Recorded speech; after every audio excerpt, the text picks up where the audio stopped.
Mutual funds versus stocks investing. Thinking about investing, but the stress of finding and putting your money in the right place is keeping you from doing so? If that's the case, then you are at the right place. Hi guys, welcome to our YouTube channel Omega Finance, where we share with you knowledge and insights from the world of investing in personal finance. Since there's literally dozens of options available for an immature investor, it may sometimes get challenging for you to opt for the one that suits your investing profile, or else you might end up risking your investments. That being said, we have decided to help out our followers and choose to keep the focus of today's video around individual stocks and mutual funds. Also, this video is going to be an ultimate comparison, so make sure you hold tight and stick until the end. We'll go through and learn about technical differences which sets mutual funds and stocks apart, the pros and cons of investing into each of them, what things to look before investing into them, how much returns can we expect from them, and much more exciting and knowledgeable stuff. So without wasting any time, let's get into it. People often think that mutual funds and stocks or shares work the same way. Though that's not true. They are very different. Let's take a closer look at both of these options so that you can choose the one that best fits your needs. On the stock market, each stock represents a small part of the company's total share capital. If you have stock in a company, you have a financial stake in it. When a business decides to go public, it will have to share its earnings reports so the investors could analyze the business's performance and then decide whether the business is worth investing or not. Mutual funds, on the other hand, is a type of financial tool that is more specifically there for newbie investors who are having a tough time picking stocks and offer forms of assets like participatory notes, treasury bills, debt instruments such as government bonds, corporate bonds, etc. In mutual funds, the funds are managed by a professional portfolio manager. These managers are mostly novice investors with 10 to 20 years of experience managing and investing pools of funds. On the other hand, when you invest in stocks or shares, you have to buy and sell the stock or share it yourself. Let's go in depth and see the pros associated with investing in mutual funds. Number 1. Management expertise. One of the key reasons people consider investing in mutual funds is so that they may take advantage of the knowledge and experience of a mutual fund specialist. Putting money into the stock market without first learning how it works is a recipe for disaster. Even worse, it may quickly deplete your financial resources. Therefore, a novice investor with decent experience in the market knows how to steer and adapt when there's a stake of financial crisis to arise or vice versa. Number 2. Tax exemptions. Investments of up to Rs 1.5 lakh in ELSS mutual funds are eligible for a tax credit under Section 80C of the Income Tax Act 1961 in India. Any person or HUF may take advantage of this deduction to lower their taxable income. Investing in ELSS mutual funds may set aside as much as 46,800 rupees annually. A mutual fund like this might help you save money on taxes. Number 3. Convenience and diversification. Some investors find that buying a few shares of a mutual fund that meets their basic investment criteria is easier than researching companies to invest in and directly purchasing their stock. Since the funds are already under the management of experts, you don't have to worry about losing your capital. One of the most appealing aspects of mutual fund investment is its rapid diversification, which helps protect against loss in the case of a market decline. Money invested in a mutual fund is safe since it is scarce, that all of the companies inside the fund would suffer losses simultaneously, even if the market as a whole falls. While there are pros of investing in mutual funds, there are also some cons associated with it as well. Let's have a look at them and see for ourselves. Number 1. Expensive capital investment. Actively managed mutual funds, in contrast to equities, need a modest payment, around 1 to 2% of the investment on average, to the fund management periodically.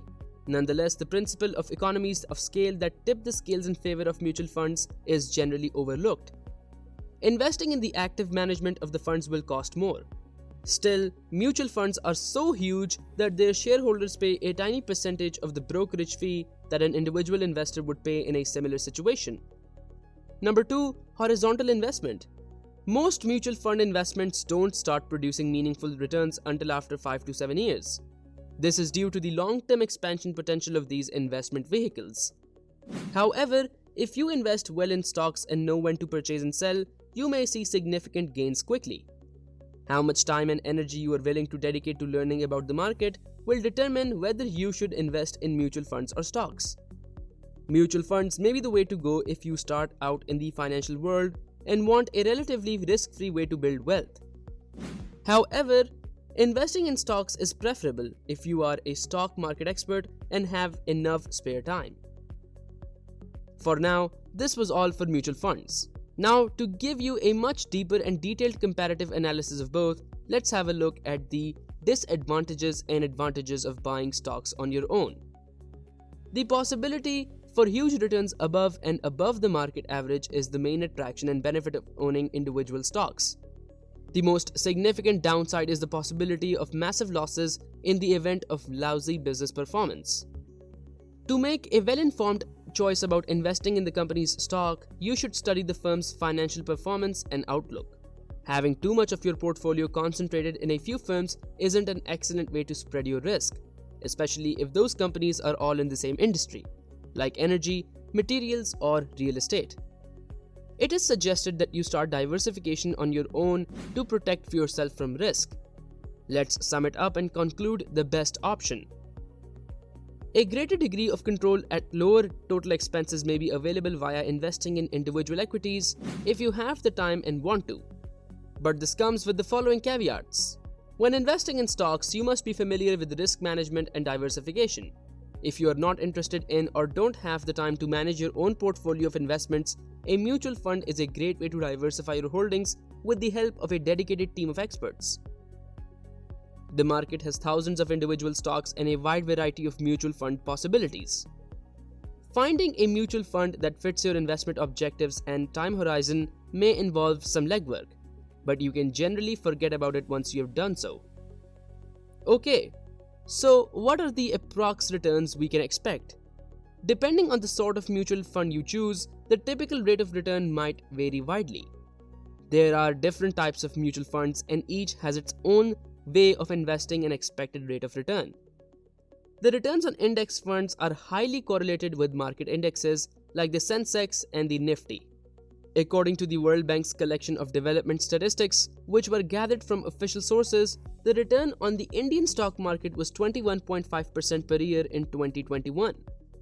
Which one would be a better financial bet? Your investment objectives and level of comfort with risk will determine whether stocks or mutual funds are preferable. Diversifying in lower risk may be essential when building a retirement portfolio for specific individuals. Thus, mutual funds make sense if you're looking to increase your profits and can stomach the emotional ups and downs of the market. Investing in individual stocks may be the way to go. Investing in single stocks may be an excellent option to explore once you have gained some expertise. Think carefully about where you want to go and how you want to get there, and then formulate an investment plan to assist you in getting there. Don't pull all your eggs in the stock market's basket. Diversify your wealth with these safer options. Mutual funds may own thousands of stocks, bonds, and other assets, while stocks only reflect ownership in a single company. However, you are not required to choose just one. You may diversify your portfolio using mutual funds and equities to increase your wealth and achieve your financial objectives. Think about how your specific goals and investment style mesh with the various options. This was all from Omega Finance to guide you about the mutual funds investment versus stocks or shares investments to help you in making a better financial decision. So, tell us in the comment section in which segment you are going to invest. Please subscribe to this channel and press the bell icon if you're new to the channel, so you don't miss any new stuff.